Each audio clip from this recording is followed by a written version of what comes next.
السلام علیکم ګرانو کتونکو د کډی کلی بدرای په غاړه ناس یو ټولو ملګرو ته سلامونه کوو او دا یو وړه شانتي ویډیو څو شعرونه ډالۍ کوو اقرار بنیري صاحب ته شفیق خان ته او سیف الله ته فاروق نواز ورور ته خواست کوم چې خپل غزل راته واوري خپل کلام راته واوري.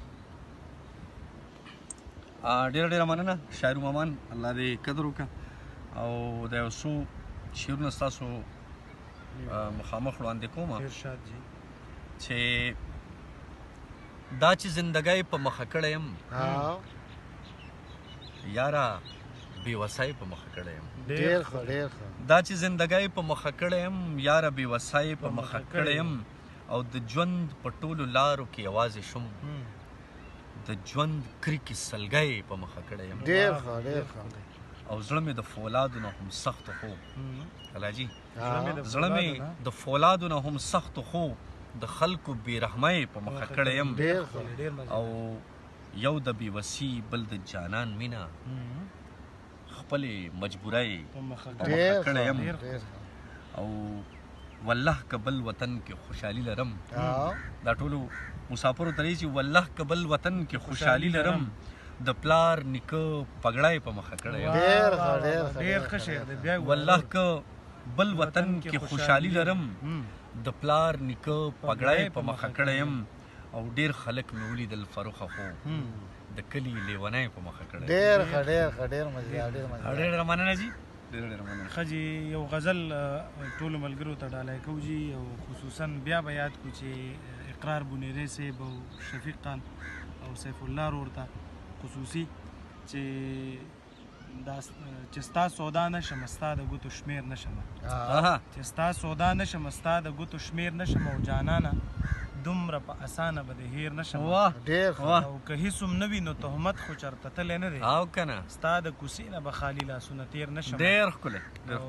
ما د ګلونو په موسم کې په زړه داغ خوړلی ما د ګلونو په موسم کې په زړه داغ خوړلی هی بیا موسم د پسرلی دی چېرته ډېر نشم او تر هغې خوب نه راځي خوږ زړه مې قرار نه کوي غم چې د ما نه زه د غم نه راچاپېر نشم او ته پکې ښکارې ځکه ښکلو سره زړه لګوم ته پکې ښکارې ځکه ښکلو سره زړه لګوم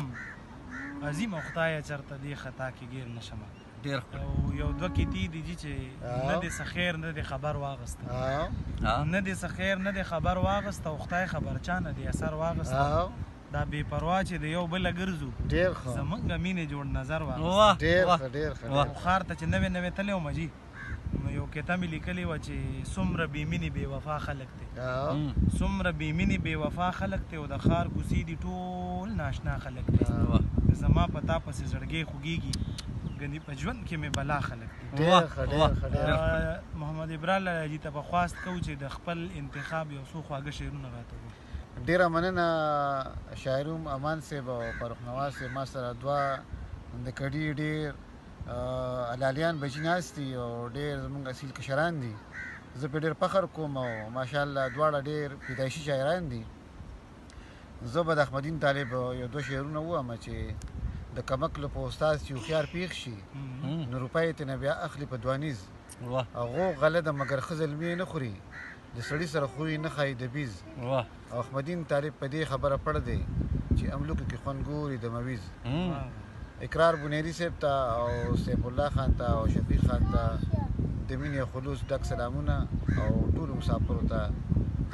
دا ویډیو ډالۍ.